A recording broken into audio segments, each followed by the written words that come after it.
ஏன்னா ஒரு படைப்பு என்பது வெறுமனே காசு சம்பாதிக்கக்கூடிய ஒரு நிலையாக எண்ணிவிடக் கூடாது என்பதற்காகத்தான் அவர் ஒரு கடமை உணர்வோடு இந்த சமூகத்தின் ஒரு ஒரு ஒரு பிரதிநிதியாக இருந்து ஒட்டுமொத்த தென் தமிழகத்தினுடைய மக்கள் அனைவருக்குமான படம் இது என்றுதான் இந்த பைசனை அவர் அடையாளப்படுத்துறார். அதாவது ஒரு குறிப்பிட்ட சமூகத்துக்காகவோ அல்லது ஒரு குறிப்பிட்ட குழுவினருக்காகவோ நான் படம் எடுக்கல. இந்த படம் ஒட்டுமொத்த தென் தமிழகத்தில் இருக்கக்கூடிய அத்தனை மக்களுக்குமான பொது நிலையில் தான் அதை வைத்து எடுத்துக்கிறேங்கிறத காட்டுறாரு.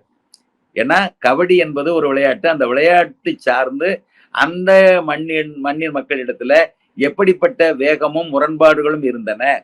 அவற்றை அவர் என்ன செய்றாரு, ஒரு அர்ச்சுனா விருது பெற்ற மணத்தி கணேசன் என்பவருடைய அந்த வாழ்வியலை மையமா வைத்துக்கொண்டு அவர் அங்கே நடந்த அந்த சமூக முரண்களை எல்லாம் வெளிப்படுத்த ஆசைப்பட்டார். அதனுடைய அடிப்படையில் தான் இந்த படம் வந்திருக்கு.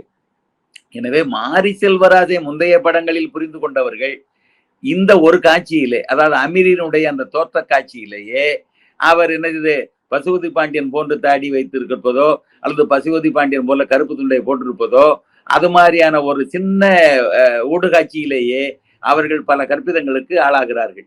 காரணம் மாரி செல்வராஜனுடைய முந்தைய படங்களும் இந்த அமீருடைய தோற்றமும் தான் அப்படிப்பட்ட ஒரு கற்பிதத்துக்கு இடந்திருக்கிறது. அது தவிர்க்க முடியாதது. ஆனா படத்தில் எப்படி இருக்கிறது என்பது பார்த்தால் தான் தெரியும்.